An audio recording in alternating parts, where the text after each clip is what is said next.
ഈശോ പറയുന്നു, ദൈവമാതാവായി മേരിയുടെ 4ാമത്തെ ദുഃഖം ഇതാണ്. ദേവാലയത്തിൽ ആദ്യജാതനെ കാഴ്ചവെച്ചപ്പോഴായിരുന്നു 1ാമത്തേത്. ഈജിപ്തിലേക്കുള്ള പലായനം 2ാമത്തേത്. ജോസഫിൻ്റെ മരണം 3ാമത്തേത്. ഞാൻ വേർപിരിയുന്നത് 4ാമത്തേത്. നിന്റെ ആത്മീയ ഗുരുവിന് വേണ്ടത് എന്താണെന്ന് എനിക്കറിയാമായിരുന്നതുകൊണ്ട് ഞങ്ങളുടെ ദുഃഖങ്ങൾ വേഗം വിവരിക്കാമെന്ന് ഞാൻ ഇന്നലെ വൈകുന്നേരം പറഞ്ഞു.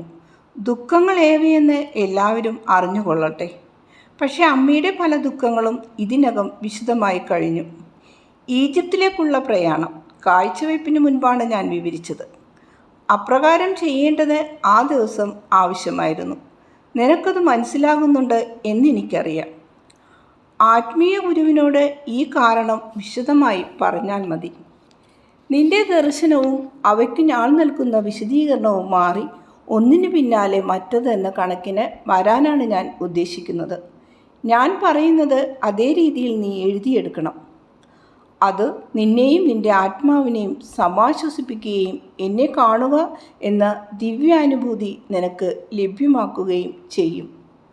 മാത്രമല്ല, ഈ രീതിയിൽ എഴുതുമ്പോൾ നിന്റെ ശൈലിയും എൻ്റെ ശൈലിയും തമ്മിലുള്ള വ്യത്യാസം പ്രകടമാകുകയും ചെയ്യും. എന്നെപ്പറ്റി ഒട്ടേറെ പുസ്തകങ്ങളുണ്ട്. പക്ഷേ ഏറെ തിരുത്തലും മാറ്റങ്ങളും അവയിൽ വരുത്തുകയും മോടി പിടിപ്പിക്കുകയും ചെയ്തു. അങ്ങനെ യാഥാർത്ഥ്യത്തിൽ നിന്ന് അവ അകന്നുപോയി. എന്നിൽ വിശ്വസിക്കുന്നവർക്ക് വേണ്ടി ഞാൻ ഭൂമിയിൽ ജീവിച്ചിരുന്ന കാലത്തെ സംബന്ധിച്ച് സത്യസന്ധമായ ഒരു ദർശനം നൽകാൻ ഞാൻ ആഗ്രഹിക്കുന്നു. ഇതെൻ്റെ മഹത്വത്തെ ബാധിക്കുന്നില്ല. നേരെ മറിച്ച് എൻ്റെ എളിമ എന്നെ കൂടുതൽ മഹത്വപ്പെടുത്തും. നിനക്കത് ആത്മീയ ഭക്ഷണമായി തീരും. എന്നെ അനുകരിക്കാൻ നിന്നെ അത് പഠിപ്പിക്കും. ഞാനും നിന്നെപ്പോലെ ഒരു മനുഷ്യനായിരുന്നു. എന്നാൽ ആ മാനുഷിക ജീവിതത്തിൽ ദൈവികമായ പരിപൂർണത ഉണ്ടായിരുന്നു. നിനക്കൊരു മാതൃകയായിരിക്കാൻ വേണ്ടിയാണ് ഞാൻ ഈ പരിപൂർണത അണിഞ്ഞത്. മാതൃക എപ്പോഴും പരിപൂർണമായിരിക്കണം. സുവിശേഷങ്ങളിലെ പോലെ കാലാനുക്രമമായിട്ടുള്ള ദർശനങ്ങളിൽ ഞാൻ കാര്യങ്ങൾ വിശദമാക്കുക. ഓരോ ദിവസവും നിനക്കും മറ്റുള്ളവർക്കും പ്രയോജനകരമായതെന്തോ അത് ഞാൻ തിരഞ്ഞെടുത്ത് എൻ്റെ സവിശേഷമായ ശിക്ഷണ ശൈലിയിൽ ആ ആശയം വിശദമാക്കും. കൂടുതൽ മഹത്തായ ഒരു സ്നേഹത്തിനു വേണ്ടി പരസ്പരം പരിത്യജിക്കുവാൻ ചില മാതാപിതാക്കളോടും മക്കളോടും ദൈവം ആവശ്യപ്പെടാറുണ്ട്. അങ്ങനെയുള്ളവർക്ക് വേണ്ടിയാണ് മുഖ്യമായും എൻ്റെ വേർപാട് സംബന്ധിച്ച ദർശനവും അതിൻ്റെ ഗുണപാഠവും. വേദനാജനകമായ ഒരു പരിത്യാഗത്തിനു നിർബന്ധിതരാകുന്ന എല്ലാവർക്കും ഈ ധ്യാനം പ്രയോജനപ്പെടും. ഇത്തരം ശോകനിർഭരമായ എത്രയോ സന്ദർഭങ്ങൾ നിങ്ങളുടെ ജീവിതത്തിലുണ്ട്. അവ ഭൂമിയിലെ മുള്ളുകളാണ്. അവ നിന്റെ ഹൃദയത്തിൽ തുളച്ചു കയറുന്നുണ്ട് എന്നെനിക്കറിയാം. പരാതി കൂടാതെ അവ സ്വീകരിക്കുന്നവർക്ക് മുള്ളുകൾ അനശ്വരമായ റോസാപ്പൂക്കളായി മാറുന്നു. മുള്ളുകൾ ആഗ്രഹിക്കുകയും സസന്തോഷം സ്വീകരിക്കുകയും ചെയ്യുന്നവർ എന്ന് ഞാൻ പറയുന്നില്ല. കാരണം അങ്ങനെയുള്ളവർ പരിപൂർണത പ്രാപിച്ചു കഴിഞ്ഞവരാണ്. ചുരുക്കം പേരെ ഈ മുള്ളുകൾ പരാതിപ്പെടാതെ സ്വീകരിക്കുന്നുള്ളൂ. പലരും അടങ്ങിയിരിക്കാൻ കഴിയാത്ത കൊച്ചു കഴുതകളെപ്പോലെ ദൈവഹിതത്തിനെതിരായി പിറുപിറുക്കുന്നു. നല്ലവനായ ദൈവത്തെ തൊഴിക്കാനും കടിക്കാനും നോക്കുന്നു. ദൈവത്തെ നിഷേധിക്കുകയും ദൈവദൂഷണം പറയുകയും ചെയ്യുന്നു. എനിക്ക് ഈ ഒരു അനുഗ്രഹമേ ഉണ്ടായിരുന്നുള്ളൂ. ദൈവം അത് പിൻവലിച്ചു. ഈ ഒരാളെ എന്നെ സ്നേഹിക്കാനുണ്ടായിരുന്നുള്ളൂ. ആ സ്നേഹം ദൈവം എടുത്തു കളഞ്ഞു എന്ന് പറയരുത്.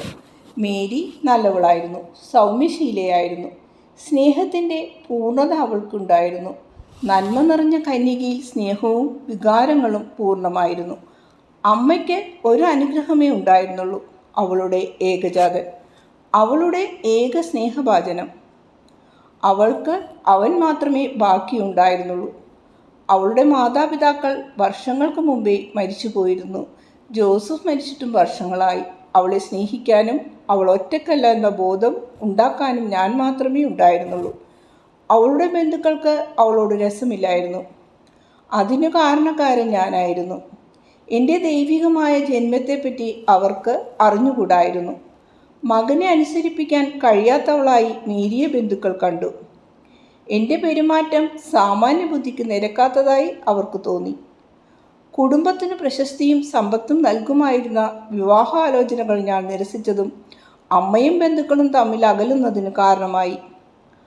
അവളുടെ ബന്ധുക്കൾ സാമാന്യ ബുദ്ധിയുടെ അടിസ്ഥാനത്തിൽ ചിന്തിച്ചു, വിവരം എന്ന് നിങ്ങൾ പറയുന്നത് മാനുഷികമായ കാഴ്ചപ്പാടിൽ മാത്രം നല്ലതാണ്, അത് സ്വാർത്ഥതയാണ്. തങ്ങളുടെ ആചാരങ്ങൾക്ക് അനുസൃതമായി എൻ്റെ ജീവിതം രൂപപ്പെടുത്തി കാണാൻ അവർ ആഗ്രഹിച്ചു.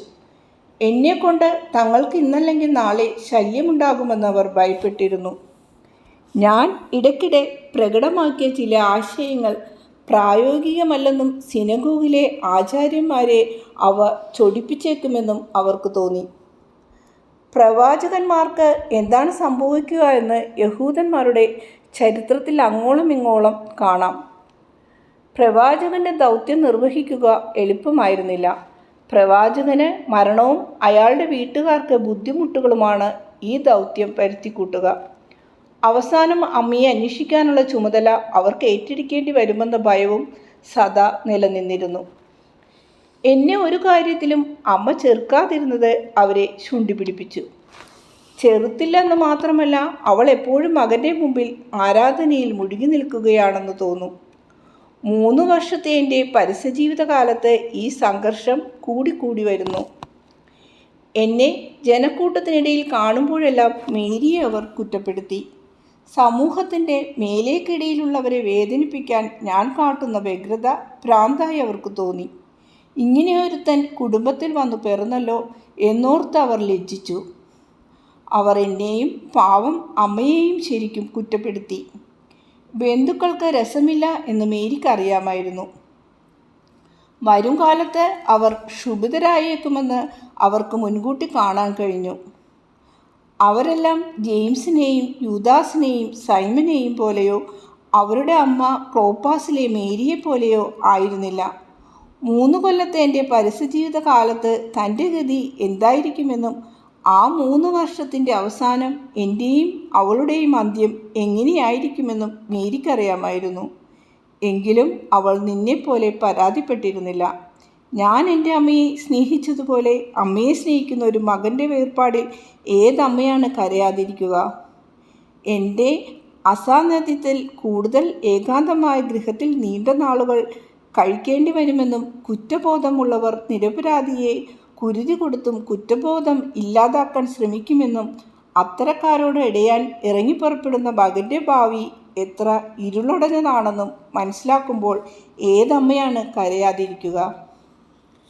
എന്നോടൊപ്പം മനുഷ്യവർഗത്തിൻ്റെ രക്ഷകയായതുകൊണ്ടും ദൈവത്തിൽ വീണ്ടും പിറക്കാൻ പോകുന്ന മനുഷ്യവർഗത്തിൻ്റെ അമ്മയായതുകൊണ്ടും മേരി കരഞ്ഞു. അമ്മയായതുകൊണ്ടുണ്ടാകുന്ന ദുഃഖങ്ങൾ നിത്യമഹത്വത്തിൻ്റെ കിരീടം തീർക്കാൻ എങ്ങനെ പ്രയോജനപ്പെടുത്തണമെന്നറിയാത്ത എല്ലാ അമ്മമാർക്കും വേണ്ടിയും അവൾ കരയേണ്ടിയിരുന്നു. എത്രയോ അമ്മമാരുടെ കയ്യിൽ നിന്നും സ്വന്തം കുഞ്ഞുങ്ങളെ മരണം റാഞ്ചിക്കൊണ്ടുപോകുന്നു. ദൈവികമായ ഒരു ശക്തി എത്രയോ അമ്മമാരിൽ നിന്നും അവരുടെ മക്കളെ അകറ്റുന്നു.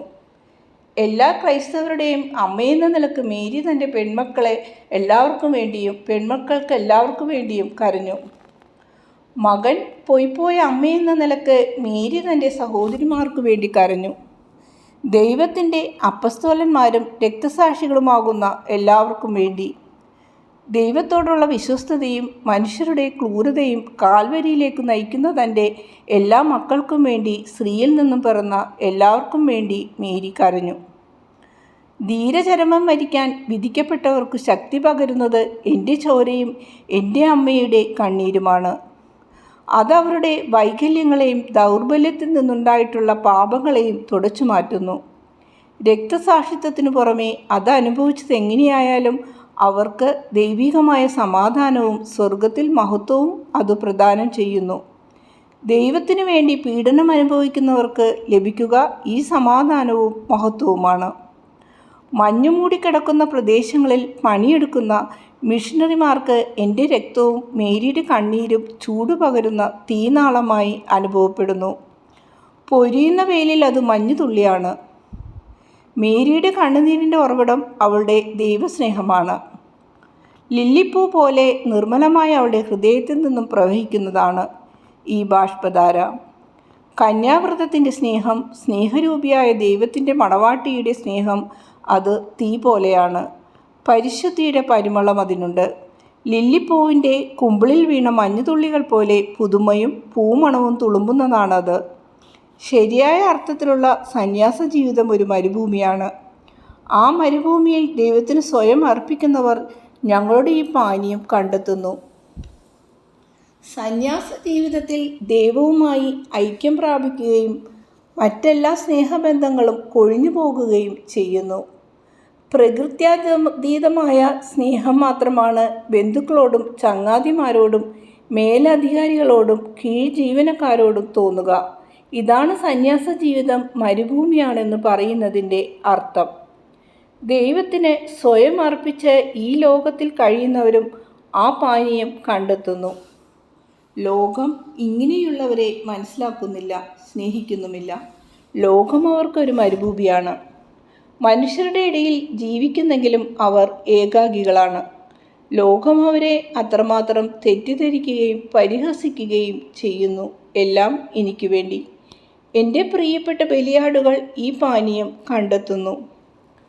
ഈശോയോടുള്ള സ്നേഹത്തിൻ്റെ ആദ്യത്തെ ബലിയാട് മേരിയാണ്. ഒരമ്മയുടെയും വൈദ്യൻ്റെയും കൈകൊണ്ട് അവൾ തൻ്റെ അനുയായികൾക്ക് ഈ കണ്ണീർ പകർന്നു കൊടുക്കുന്നു. അതവർക്ക് ഉന്മേഷം നൽകുന്നു. കൂടുതൽ വലിയ ത്യാഗങ്ങൾക്ക് പ്രചോദനമായി തീരുന്നു. എൻ്റെ അമ്മയുടെ പരിശുദ്ധമായ കണ്ണുനീർത്തുള്ളികൾ. മേരി പ്രാർത്ഥിക്കുന്നു. ദൈവം തനിക്ക് ദുഃഖങ്ങൾ നൽകിയെന്നത് പ്രാർത്ഥിക്കുന്നതിന് തടസ്സമായി അവൾ കാണുന്നില്ല. ഇത് നീ മറക്കരുത്. അവൾ ഈശോയോടൊപ്പം പ്രാർത്ഥിക്കുന്നു. അവൾ പിതാവിനോട്, ഞങ്ങളുടെയും നിൻ്റെയും പിതാവിനോട് പ്രാർത്ഥിക്കുന്നു. നസ്രസിലെ ആ പച്ചക്കറിത്തോട്ടത്തിൽ വെച്ച് വേദനിക്കുന്ന മേരിയെ സമാശ്വസിപ്പിക്കാനാണ് ആദ്യത്തെ സ്വർഗസ്നായ പിതാവ് ചൊല്ലിയത്. ത്യാഗത്തിൻ്റെയും സഹനത്തിൻ്റെയും ഒരു കാലഘട്ടം തുടങ്ങുന്നു. അത് അവസാനം എൻ്റെ മരണത്തിൽ കലാശിക്കുന്നു. തൻ്റെ പുത്രൻ്റെ മരണം ദൈവഹിതമായി മേരി കാണുന്നു. ഈ കാലഘട്ടത്തിൻ്റെ തുടക്കത്തിൽ ഞങ്ങളുടെ മനസ്സ് നിത്യപിതാവിന് അർപ്പിക്കാനായിട്ടാണ് ആ പ്രാർത്ഥന ചൊല്ലിയത്. പിതാവിനോട് ക്ഷമിക്കണേ എന്ന് പറയാൻ ഞങ്ങളൊന്നും ചെയ്തിട്ടില്ല. എങ്കിലും പാപമെന്തെന്നറിയാത്ത ഞങ്ങൾ വിനീതമായി പിതാവിനോട് പാപങ്ങൾക്ക് പൊറുതി അപേക്ഷിച്ചു. ഞങ്ങളുടെ ദൗത്യം നിർവഹിക്കാൻ ഇറങ്ങി പുറപ്പെടും മുമ്പ് അത് നേരാവണ്ണം നിറവേറ്റുവാൻ ദൈവഹിതത്തിന് പൊരുത്തപ്പെടാത്ത ഒരു നെടുവീർപ്പ് വിട്ടിട്ടുണ്ടെങ്കിൽ അതിനുകൂടി ഞങ്ങൾ മാപ്പ് ചോദിച്ചു. ദൈവത്തിൻ്റെ പ്രസാദം എത്രമാത്രമുണ്ടോ അത്രമാത്രം നിങ്ങളുടെ ദൗത്യം അനുഗ്രഹീതവും ഫലസമ്പുഷ്ടവുമാകും. ഇത് നിങ്ങൾക്ക് ബോധ്യമാകാൻ വേണ്ടിയാണ് ഞങ്ങൾ ഇപ്രകാരം ചെയ്തത്. ദൈവത്തെ ബഹുമാനിക്കണം, എളിമയുള്ളവരായിരിക്കണമെന്ന് നിങ്ങളെ പഠിപ്പിക്കാൻ ഞങ്ങൾ ആഗ്രഹിച്ചു.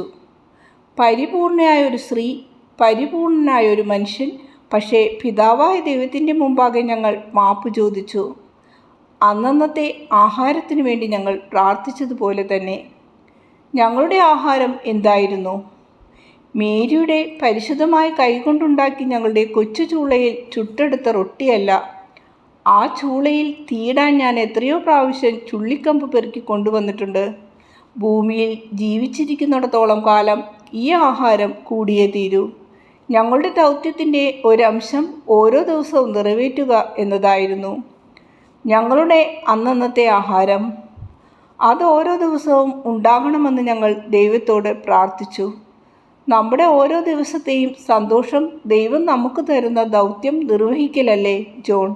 നിനക്ക് ദൈവം കനിഞ്ഞ് എന്തെങ്കിലും ദിവസം ദുഃഖിക്കാൻ അവസരം തരുന്നില്ലെങ്കിൽ ആ ദിവസം നഷ്ടമായി എന്ന് നീ പറയാറുണ്ടല്ലോ.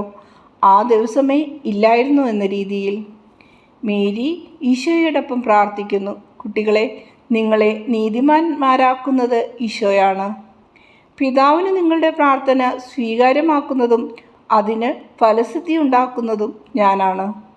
ഞാൻ പറഞ്ഞു, നിങ്ങൾ പിതാവിനോട് എൻ്റെ നാമത്തിൽ എന്തു ചോദിച്ചാലും പിതാവ് അത് തരും. തിരുസഭ അതിൻ്റെ പ്രാർത്ഥനകളെല്ലാം ഞങ്ങളുടെ കർത്താവായ യേശുക്രിസ്തുവിലൂടെ എന്ന് ചേർത്ത് കൂടുതൽ സമ്പന്നമാക്കുന്നു. പ്രാർത്ഥിക്കുമ്പോൾ എപ്പോഴും എന്നോടൊപ്പം പ്രാർത്ഥിക്കുക.